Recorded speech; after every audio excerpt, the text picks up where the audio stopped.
bom pastor, né? Ele é aquele que dá, né, a sua vida pelas ovelhas, né? É a lição de número 5, né, que será aplicada no domingo próximo. O Deus Filho, né? Temos uma sequência aí de assuntos, né, relacionados à santidade, à Santíssima Trindade, né? E hoje, né, o Deus Filho. Quem será esse Deus Filho, né? O que ele fez, né? Que é a essência dele aí, né? Qual que é o propósito da lição, né? Para esclarecermos, né, para nós essa distinção aí do Senhor, né?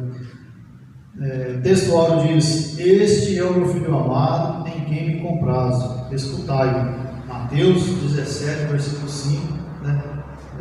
Parte B. Isso aqui é o que de Deus?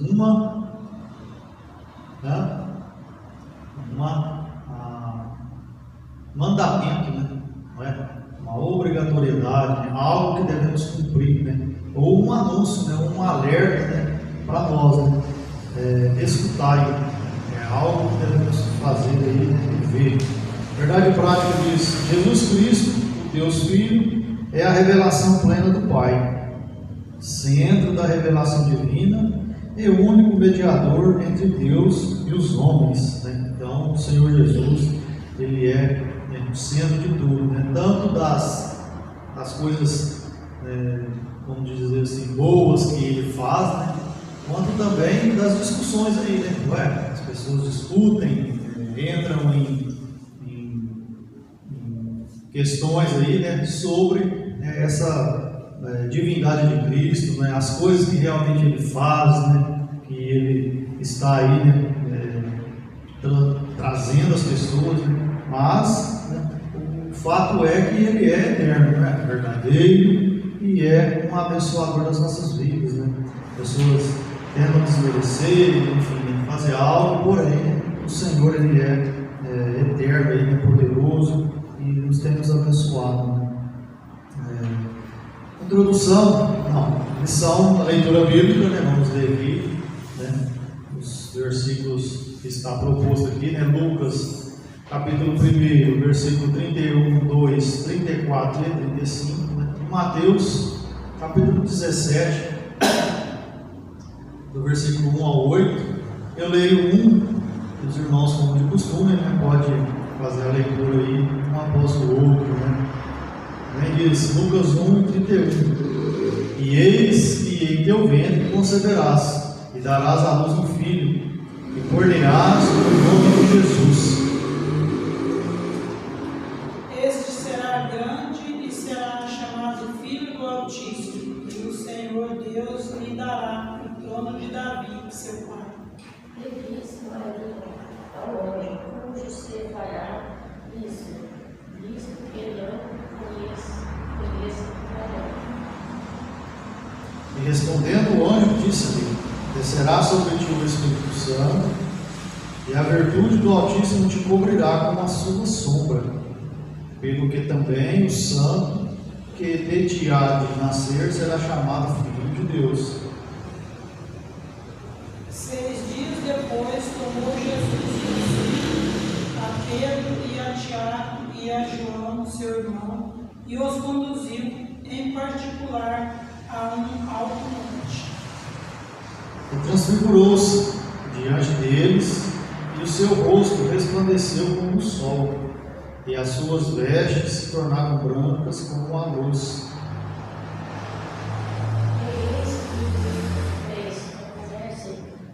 Moisés e Elias falando com ele. E Pedro, tomando a palavra, disse a Jesus: Senhor, bom é estarmos aqui. Se queres, façamos aqui 3 tabernáculos, um para ti, um para Moisés e um para Elias. E estando ele ainda a falar, eis que uma nuvem luminosa os cobriu, e da nuvem saiu uma voz que dizia: este é o meu filho amado, em quem me comprazo, escutai-o.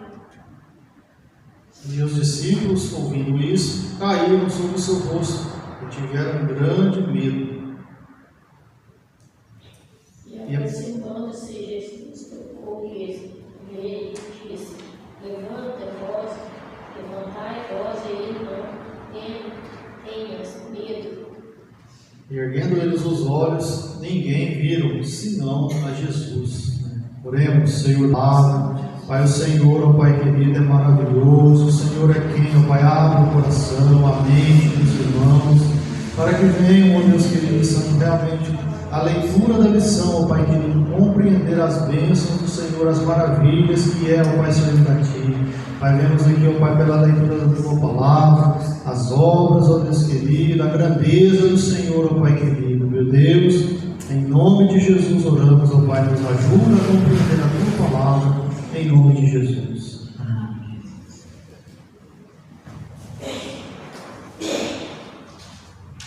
Bom, irmãos, feita a leitura, da lição, o Filho de Deus, é aquele que veio salvar o mundo. Vemos aí nos primeiros versículos, onde Lucas relata, nesse capítulo 1, eis que em teu ventre conceberás, darás um filho, e por-lhe-ás o nome de Jesus, promessa, que o anjo fez, a Maria, o anjo então anunciando ali, a grandeza, do que ia acontecer, e ela depois, o que ela fez, ela meio que, não diria duvidou, mas ela teve um receio, de estar, acreditando então nesta palavra, que o Senhor tinha realmente dito a ela. A introdução diz assim, ratificamos que a Trindade nos revela um só Deus em 3 pessoas, Pai, Filho e Espírito Santo. O episódio da transfiguração, que nós lemos, Mateus aí, 17, de 1 a 8, é um dos momentos marcantes da revelação da glória do Deus Filho. Por quê? Porque eles realmente veio, além das profecias que existiam aí a respeito de Jesus, foi algo que realmente aconteceu aos olhos públicos, vamos dizer assim, das pessoas, e eles então acreditaram e creram nisso. Diz, nele Jesus, a segunda pessoa da Trindade, é exaltado diante de testemunhas populares, com a aprovação explícita do Pai. O que foi dito? O meu filho amado, em quem me comprazo. Essa foi a palavra que o Senhor Deus proferiu também. Já uma outra ocasião, depois nós vamos ler um pouco mais à frente, diz, ele não é um personagem entre outros, mas o Deus encarnado. Essa lição nos conduz a contemplar a divindade, a centralidade e a missão redentora do Filho de Deus. Então, uma lição, acredito que proveitosa, para nós conhecermos um pouco mais, sabermos aí a divindade de Cristo, as maravilhas e bênçãos aí do Senhor. Amém? O irmão chegou, como é o nome do irmão? Robeilson. Bem, seja bem-vindo, irmão Robeilson. Hoje, um culto de escola bíblica, onde temos as lições aí, para assuntos, para tratarmos. Na sexta-feira, o nosso culto público. E aí sim, fala a palavra, mais louvores, irmão Luciano? E bênção de Deus também, O senhor é de qual igreja, tem denominação, só está nos visitando? Então, sou de Guaraci. Guaraci? Sim. Entendi. Visitando a gente aí. Então seja bem-vindo, para nós estarmos aí falando a palavra de Deus aí, Então, e ouvir, A palavra diz que, para nós ouvirmos, e ouvirmos o quê? A palavra de Deus, Então, a gente ouvir o nosso amigo, nosso familiar, é bom, mas a palavra, ela é proveitosa, ela é boa, ela nos ajuda, nos anima, né, e por aí vai, né, que são bênçãos demais, né, realmente na palavra de Deus, nos corrige, né, ou não, né, de vez em quando, né, cada um chega para lá na gente, né, fala, opa, melhor, né, vamos caminhar, né, e assim vai, né, a palavra de Deus, né. Parte 1 aí da lição do número 5, se o senhor quiser acompanhar aí, se o senhor tiver com a lição aí, né, parte 1 da lição do número 5, né, diz assim, ó, a divindade do Filho, né, a concepção vaginal de Jesus, opa, concepção virginal, né, desculpa aí, né, para não errar, né, irmão, senão algo que não convém aí, né, para a concepção virginal de Jesus, né, a concepção do Senhor Jesus foi um ato miraculoso, né, ou não? Se formos olhar a olhos humanos, né, a olhos do nosso conhecimento aí, eles, né, a gente vai falar assim, como é possível, né? Ou às vezes vamos até questionar, né? Não é possível. Foi o que Maria, né, quando o anjo lá falando com ela, ela veio, né, a ficar um tanto quanto receosa, né? Porque, né, como que isso vai acontecer? Como pode, né, eu ficar grávida, não tendo aí, né, conhecido nenhum homem, né? Então, o que ela diz lá, né? Mas o anjo diz assim, ó, sobre isso, o anjo Gabriel explicou à Virgem: descerá sobre ti o Espírito Santo, e a virtude do Altíssimo te cobrirá com a sua sombra. Lucas 1,35, né? Partirá. O texto afirma que Jesus seria concebido, né, pela ação do Espírito Santo e pela sombra do poder de Deus. Essa expressão sombra refere-se à presença divina, né? Assim, o Espírito Santo está vinculado à sombra da virtude, ou seja, ao poder de Deus. Então, tudo o que ocorreu, né, foi, né, operação de Deus, né, na vida aí, então, de Maria, né, a concepção do Senhor, né, o nascimento dele, para nossos olhos humanos, né, para o nosso entendimento, né, não seria capaz, né, até Ananias, né, isso, né, quando estava lá, foi falado, né, que ele não morreria antes de ver o Salvador, né? É isso, não é? Simeão, aliás, né? Simeão, né, ele ficou um tanto quanto, mas será que é possível? Aí depois que ele viu realmente que, né, o Salvador, né, veio a nascer, né, ele então realmente creu, né, e agradeceu também, né, vindo então a glorificar a Deus por isso, né. Então a obra do Espírito Santo, né, sobre ela, né, sobre Maria, né, sobre o nascimento foi maravilhoso, né. Diz, ó, isso indica que a presença poderosa de Deus repousou sobre Maria, de modo que o menino concebido pelo Espírito Santo seria chamado Filho de Deus. Lucas 1,35, parte B. Dessa maneira, né, aí respondendo, o anjo disse: descerá sobre ti o Espírito Santo, e a virtude do Altíssimo te cobrirá com a sua sombra, pelo que também o santo, né, que de ti há de nascer será chamado Filho de Deus. Então, mais uma confirmação, apesar dos profetas, né, de toda a Bíblia, né, que até então tinha sido relatada e escrita, né, ela então já levava então, ao nascimento do Senhor Jesus. Dessa maneira, observa-se nesse evento a manifestação da Trindade, o Pai, o Filho e o Espírito, o Pai, o Filho de Deus e o Espírito Santo. Então, desde então, como temos visto aí, né, a Trindade ela sempre está operando, né, no nosso meio, né, na nossa vida. Vemos aí realmente a operação dos três em nosso tempo, não é? Os irmãos até esses dias disseram, né? Da água. A água tem quantos componentes? Não lembram? H2O, não é? O que mais? O fogo. Né? O fogo tem, também eu chamo o triângulo do fogo, né? Comburente, combustão, né? E algo para dar calor. Né? O que mais? A gente vê várias situações aí em que realmente a presença de Deus, né? A Trindade aí, ela pode ser mensurada e mostrada. Né? Então, a concepção virginal de Jesus, né? Algo que, como disse, aos nossos olhos, né, é um tanto quanto improvável, né? Mas Para Deus, né, o que é? Aos nossos olhos é impossível, né? Mas para Deus tudo é, vamos lá, tudo é possível, né? Tudo é possível, né? Ou seja, algo pequeno, né? Ou grande, né? Para Deus não tem impedimento. Parte 2 aí, ó, a deidade absoluta do Filho. O Senhor Jesus Cristo é, desde a eternidade, o único Filho de Deus e possui a mesma essência e substância do Pai. Antes de nascer em Belém, o Filho já existia eternamente com o Pai. Onde diz isso? Né? Lá em João 1:1, ó, no princípio era o Verbo, e o Verbo estava com Deus, e o Verbo era Deus. Né? Lá, se formos ver lá em Gênesis 1, né, fala que, vamos ver lá para nós não falarmos e errarmos, né? A gente lê lá dentro, vamos ver, ó.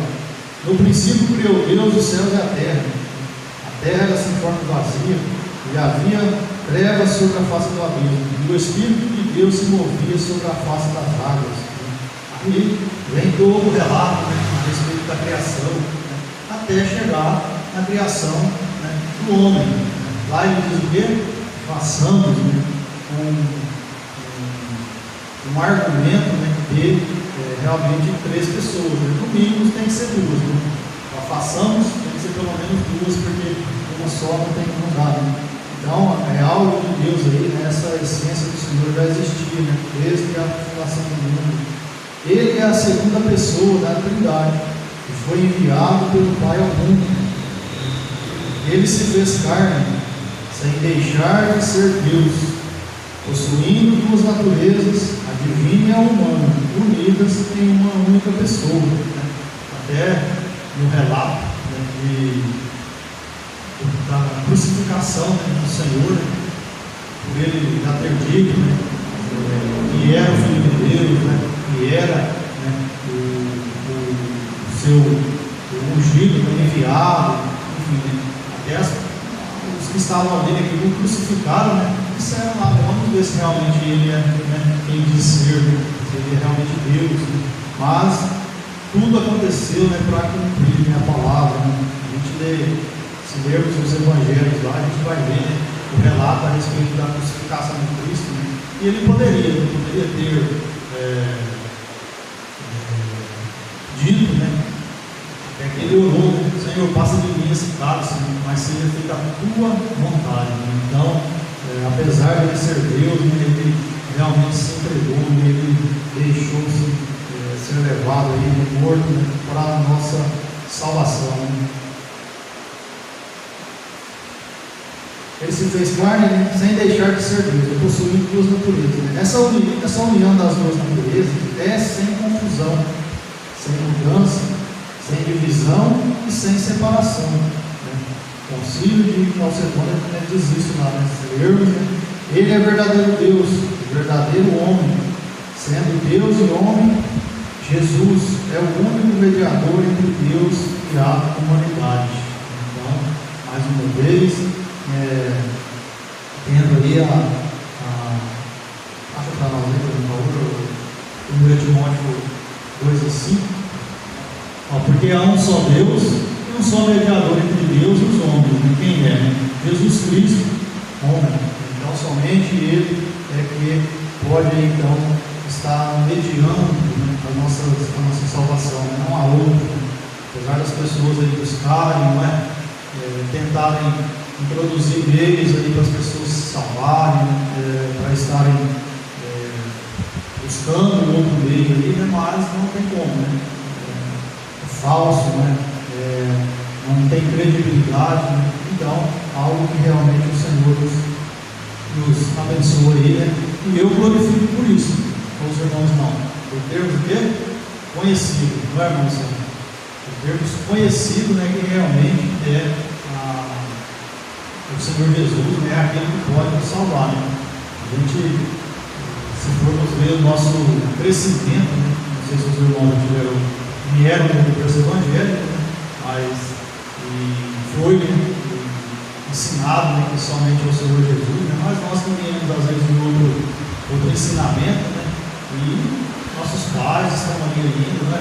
Nossos familiares, alguns, né, estão ali ainda acreditando, né, realmente no outro ensino, né, que não é verdadeiro.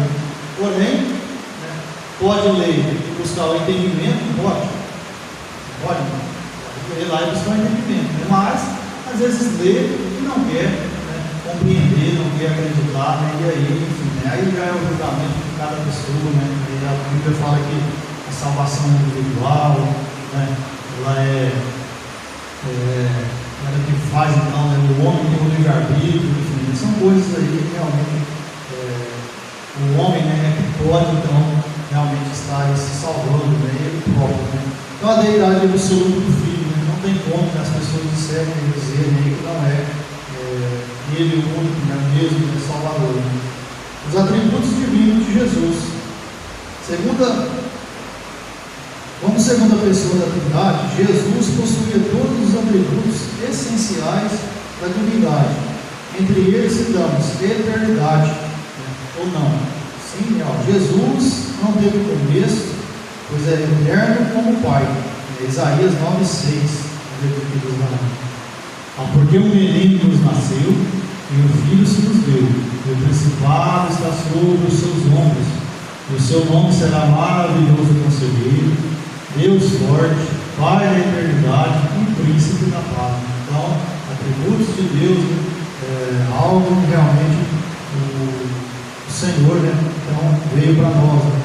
Outro atributo dele, imutabilidade. O que é imutabilidade? Ele não muda, né? Diz aqui, ó, Cristo, sendo Deus, não muda em seu ser ou caráter. Hebreus 1,12. Né? E como um manto os enrolarás, e como uma veste se mudarão, mas tu és o mesmo, e os teus anos não acabarão. Falando então de Cristo, de Jesus, imutabilidade não muda, né? Hebreus diz lá que é isso, né? Ele é o mesmo ontem, hoje e eternamente. Então, algo que é o Senhor, né? Sempre, né? Onipresença também é algo do Senhor, né? Jesus declarou sua presença universal. Mateus 18:20. Porque onde estiver 2 ou 3 reunidos em meu nome, aí estou eu no meio deles. Né? Então, estamos em poucos, né, aqui, né? Mas o Senhor, será que está aqui? Ele canta sim, né? Ele nos alegra, né? Ele nos abençoa, nos enche de gozo, né? Por estarmos aqui ouvindo a palavra dele. Né? Outro atributo de Deus, onisciência. Né? Jesus conhece todas as coisas, inclusive o nosso pensamento. Né? João 21:17. E disse-lhes a terceira vez: Simão, filho de Jonas, amas-me? Questionamento do Senhor Jesus a Jonas. Né? Simão entristeceu-se. Aliás, Simão, né? Filho de Jonas, amas-me? Simão entristeceu-se por ter dito terceira vez: amas-me? E disse-lhe: Senhor, tu sabes que eu te amo. E Jesus disse: apacenta as minhas ovelhas. Então, o mandamento do Senhor, né? Então, a onisciência, né? Será que naquele momento ali realmente ele estava com a mente voltada para o Senhor? Né? Algo que temos aí, né? A Bíblia fala para nós estarmos em todo momento, né, orando. Né? Aí é para ficarmos de joelho, né, o tempo inteiro lá em casa, no trabalho. Né? Não, você pode, né, sempre estar, né, levando a sua mente aí ao Senhor, né, e pedindo graça a Ele, né, e Ele nos abençoará sempre. Né? E onipotência. Nada é impossível para Ele. Apocalipse 1:8. Diz: eu sou o Alfa e o Ômega, o princípio e o fim, diz o Senhor, que é, e que era e que há de vir, né? O Todo-Poderoso. Então, realmente não há outro Deus poderoso quanto a este, né? O nosso Senhor, que é grande. Em suma, Jesus Cristo manifesta em si mesmo todos os atributos que pertencem exclusivamente a Deus. Isso mostra de forma incontestável sua plena divindade.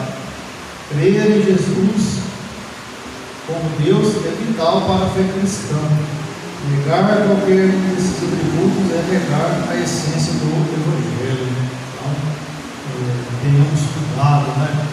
sempre está, quando atribuído aqui, relatado os atributos de Deus, né? Tenhamos então uma observância da palavra, né? Porque realmente temos aqui que cumprir, né? Está sabendo que o Senhor Jesus ele é poderoso, né? Para nos abençoar. Parte 1 é a sinopse da concepção virginal, e os atributos divinos de Jesus revelam que ele é Deus desde a eternidade, que possui a mesma essência do Pai. Então, Deus ele é maravilhoso. Parte 2 aí da missão, né? A centralidade de seu Filho, a glória sobrenatural de Jesus. Pedro, Tiago e João acompanharam Jesus até um alto monte, Mateus 17:1. 6 dias depois tomou Jesus consigo a Pedro, a Tiago e João, seu irmão, e os conduziu em particular a um alto monte. Neste local, Jesus transfigurou-se diante deles, e o seu rosto resplandeceu como o sol, e as suas vestes se tornaram brancas como a luz. O verbo transfigurar é a tradução do grego metafórmos, do qual se originou o vocábulo metamorfose, que é transformação, que é mudança, mas aqui uma mudança para glorificação, para algo sobrenatural que realmente mudou no Senhor. Mas, nessa ocasião, Jesus revelou temporariamente a glória da sua natureza divina, com uma aparência resplandecente. Em prólogo escatológico, um vislumbre de Cristo pós-ressurreto e glorificado, uma confirmação da união das duas naturezas de Cristo, humana e divina, duas naturezas em uma só pessoa.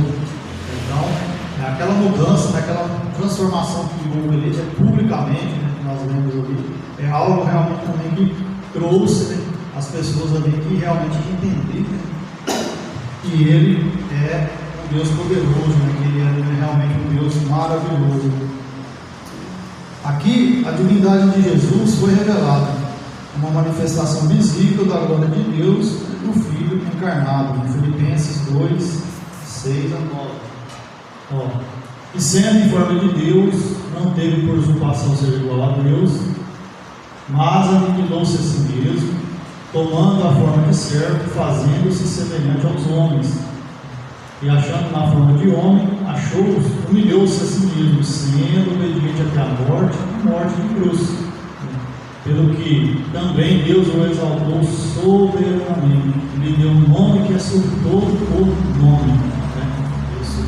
Então, realmente a glória do Senhor é encarnado, mudado, transformado, mas realmente a sua divindade não foi ali expressada, para que as pessoas ali vissem que realmente crescem, até que eles falaram, para fazer o tabernáculo, enfim, fazer algo que realmente iria, segundo ele, na visão deles de homem, seria algo interessante. Porém, o Senhor depois não deu essa observância a eles. Testemunho da lei e dos profetas. Estando no monte, eis que lhes apareceram Moisés e Elias, falando com ele. A aparição de Moisés e Elias não foi um contato com os mortos. Veja aí, aqui temos que ter uma observância realmente, se usar esse texto aqui isoladamente, sem um aprofundamento da palavra, sem ter um conhecimento, podemos até levar a esse entendimento. Porém, nós que somos conhecedores da palavra, não temos essa crença aí, de realmente ter sido algo, como diz aqui, um contato com os mortos, mas assim, um ato divino carregado de significado escatológico. Temos que entender que a palavra, a Bíblia, ora ela é escatológica, ela fala de coisas futuras, ora ela é figurativa, para trazer ao nosso entendimento mais prático as coisas, principalmente as parábolas, que o Senhor Jesus disse. As parábolas são para nosso conhecimento, né, mais cotidiano, né, algo que realmente trazia aí entendimento. Porém, os discípulos de vez em quando eles questionavam, né? Senhor, explica para nós, né, a parábola que o Senhor disse, né? Porque ainda a terra era um tanto quanto difícil, né, de ser entendido na época. Porém, né, o Senhor teve sempre aí explicou, né, a eles, né, para que eles então entendessem, né, as parábolas que traziam a eles aí, né? Então não podemos então achar, né, que esse contato, né, que eles tiveram essa aparição aqui, né, é algo de contato com os mortos, né? Então, Moisés representa a lei, não é? Ele é o mediador da antiga aliança, o legislador do povo hebreu. Nós vimos lá que realmente, né, quando o pessoal questionou, né, sobre o casamento, né, aliás, sobre a carta de divórcio, Deus falou lá, né, Jesus falou, né, que Moisés, né, pela dureza do coração, que realmente representa a lei, né, fez algo que não convinha, né? A sua presença indica que toda a lei aponta para Cristo. Mateus 5,17.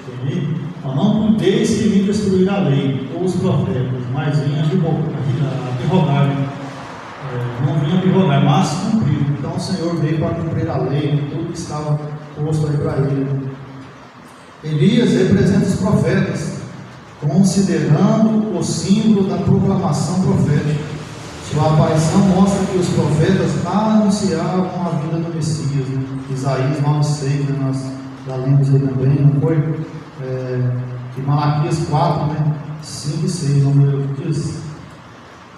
E eis que vos envio o profeta Elias, né? Antes que venha o dia grande e terrível do Senhor, e converterá o coração dos pais aos filhos e o coração dos filhos a seus pais, para que não venha e fira a terra com maldição. Então, uma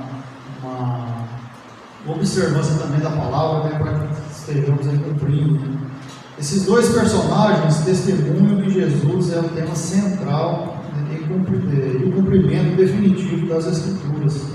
A presença deles é uma prova visível da superioridade de Jesus. Então, mesmo eles aí tentando, né, alguns, né, às vezes minimizar aí a superioridade de Cristo, né, então vemos aqui pela palavra que realmente, né, ele é o centro de tudo, né, as bênçãos, né, do Senhor sobre nós, né, as coisas que ele tem feito, né, que ele nos dá aí, a salvação, né, que é importante e maravilhosa, né. Parte 3 aí do tópico 2, né, a aprovação divina do Pai. Será que teve a aprovação? Diz, a transfiguração atinge seu clímax, né, é o ponto máximo, né, com a voz audível do próprio Pai. Eis que uma nuvem luminosa os cobriu, e da nuvem uma voz saiu, né? A voz vinda da nuvem, um símbolo da presença de Deus. Êxodo 13, 21, quando ele diz lá, Êxodo 13, 21. Êxodo 13, 21. E o Senhor ia adiante deles, de dia numa coluna de nuvem para os guiar pelo caminho, de noite numa coluna de fogo para os acompanhar, para que caminhassem dia e de noite, de dia e de noite. Então, a passagem, né, do povo hebreu ali pelo deserto, né? Então Deus então fazia todas essas coisas. De dia era uma nuvem que os cobria, né? De noite os alumiava, né? Então a vinda do Senhor, né, sempre foi anunciada para as pessoas, né?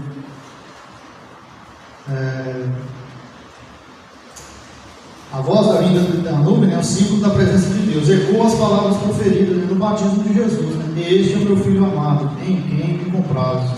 Então já foi a segunda vez aí com a mesma descrição, né? Essa repetição é significativa. O Pai confirma que Jesus é o Filho eterno, não apenas em missão redentora, mas em natureza divina. A expressão em quem me comprazo revela que o Filho é aquele em quem o Pai se deleita. 4, 2, Isaías 42 e 1. Ó, eis aqui o meu servo, a quem sustenho, o meu eleito, em quem se compraz a minha alma. Pus o meu espírito sobre ele, o juízo produzirá entre os gentios. Então, é aquele então quem o Senhor então, se deleita realmente, Deus, né, pondo a confiança no seu filho, né, porque era quem? Era um dos, né, os três ali da essência de Deus. Né.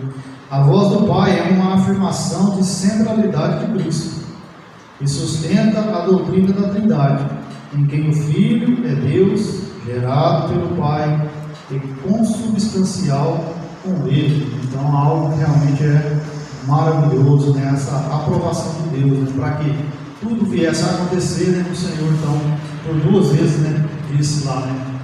Este é meu filho, em quem me compraz, né? Algo sobrenatural que ocorreu, mas que permaneceu, né? E está aí realmente até hoje nas palavras, né, de Deus aí no nosso meio, né? Parte 3 aí do ponto, a missão, né? A missão redentora de seu filho. O filho como revelação suprema. A transfiguração é marcada também por uma ordem direta do Pai acerca do filho. Escutai. Nós falamos lá no início, né? Isso aqui é uma ordenança, né, de Deus para nós homens, né? O que ele diz? Escutai, né? 15, 17 e 5, né? Parte C que nós temos aqui na lição, né?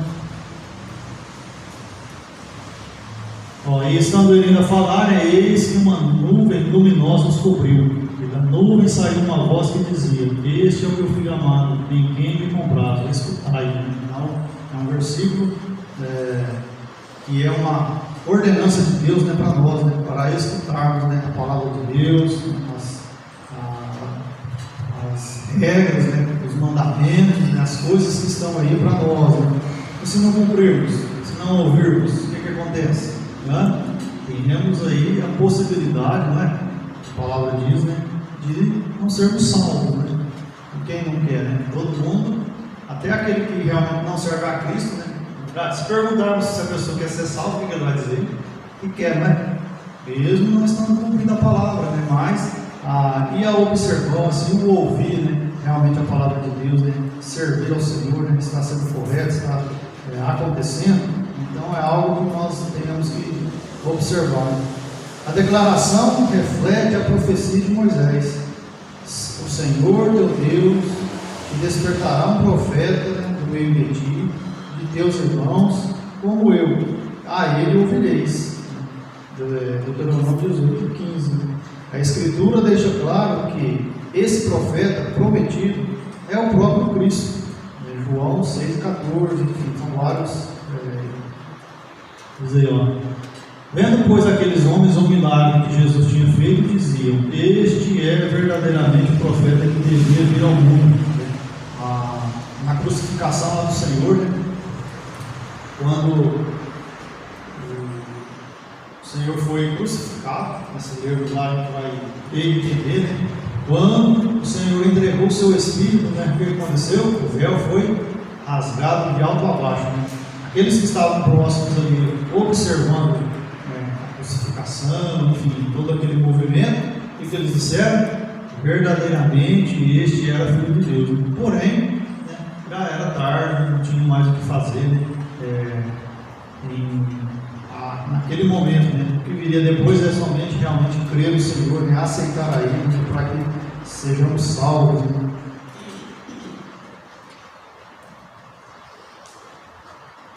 A instrução a escutar coloca o filho em posição de supremacia sobre as revelações anteriores. Né? Não é Moisés a lei, nem Elias os profetas, que devem ser ouvidos, mas o Cristo. Esse evento sinaliza a transição entre a antiga e a nova aliança, centrada na pessoa do Filho. Então, é algo que os profetas, né, estavam aí para quê? Para corroborar. Hoje em dia, se a gente ler a palavra, né, a gente vai ver que realmente não.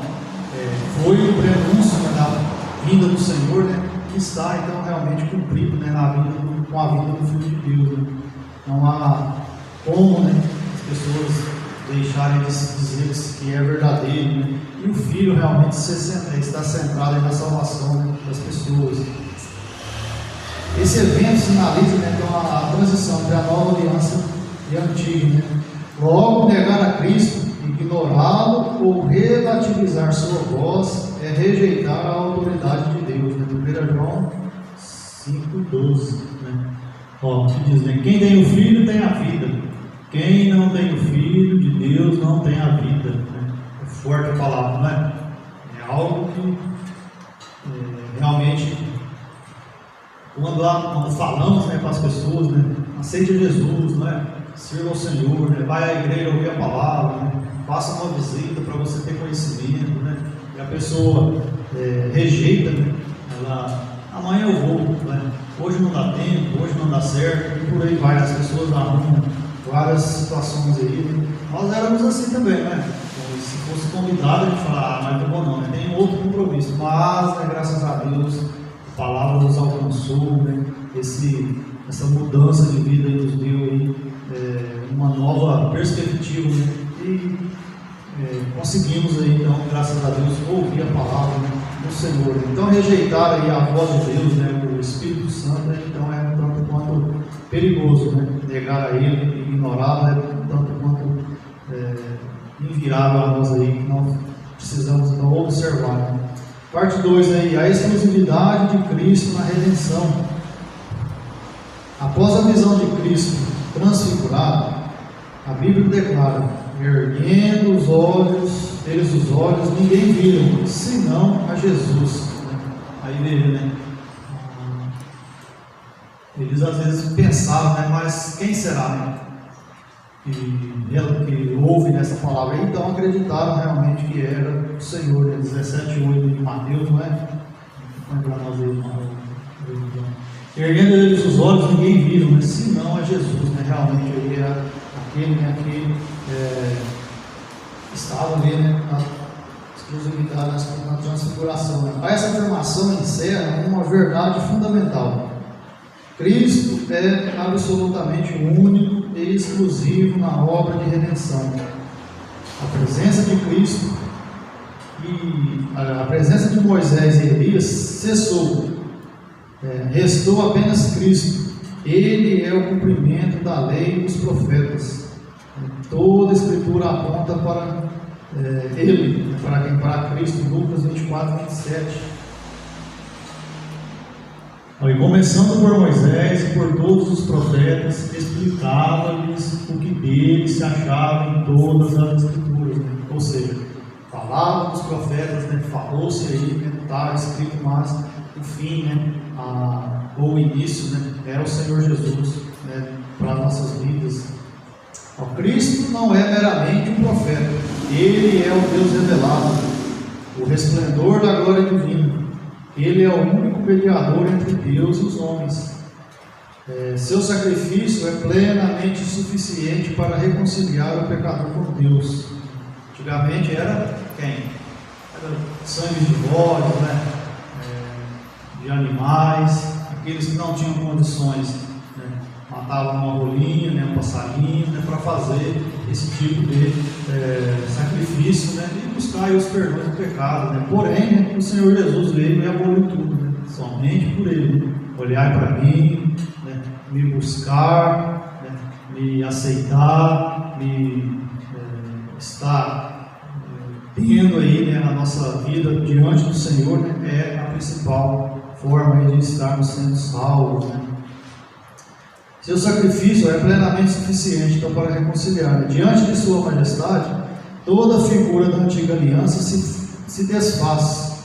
Somente Jesus permanece, né? Glória a Deus por isso, né? Porque realmente o Senhor Jesus, né? Ele é aquele maior, né? Aí a gente vai vendo, né, os nossos tempos, não é? A gente busca aí as informações, não é? A história, né, que existe aí no nosso tempo presente, né? A gente vê várias situações, não é? Maomé, não é? Buda, quem mais podemos citar aí? Allan Kardec, não é? Todos esses quiseram, né, trazer para si a glória, né, que é de Cristo, né? Permaneceram, né? Alguns alguns ainda, né, tem uns poucos aí adeptos, né, mas, né, Cristo, Ele é o verdadeiro, né, Ele é o transformador, né, mediador, aquele que pode, né, nos transformar realmente, né. Parte 3 aí, do tópico 3, né, aprendizado pela experiência. A revelação da glória do Cristo, né, ressurreto, foi também um evento pedagógico para os discípulos. A experiência os fortaleceu para o futuro sofrimento, né, de Jesus. Mais tarde, Pedro reconheceu o episódio da evidência incontestável, né, da majestade de Jesus. Mas nós mesmos vimos a sua majestade, né, relatando ele aí.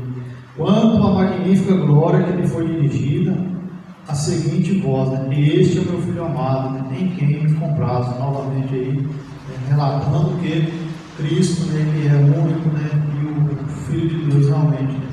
A transfiguração, portanto, é um vislumbre do reino, prenúncio da ressurreição, antecipação da vitória final de Cristo e o anúncio de seu triunfo escatológico sobre a morte e todo o domínio. Né. Então, tudo que está escrito aí, né, e ainda coisas que irão acontecer, né, está posto aí, né, para as pessoas, né, entenderem que realmente ainda o Senhor, né, irá conduzir e fazer todas as coisas que está, né, posta na palavra, né.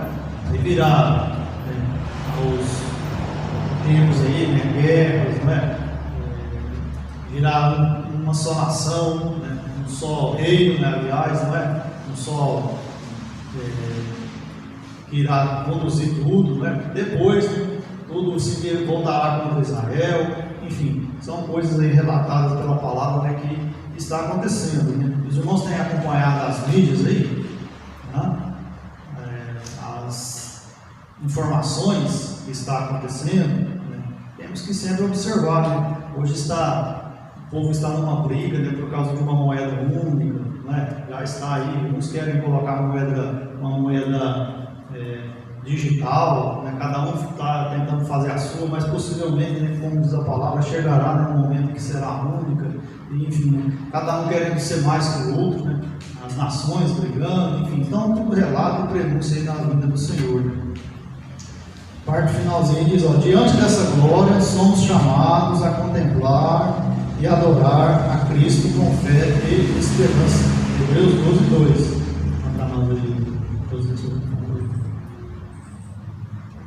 Olhando para Jesus, autor e consumador da fé, o qual, pelo gozo que lhe estava proposto, suportou a cruz, desprezando a afronta e assentando-se à destra do trono de Deus. Né? Então, olhemos para o Senhor para que sejamos salvos, né? Para que sejamos aí, temos a graça da salvação, né, na nossa vida.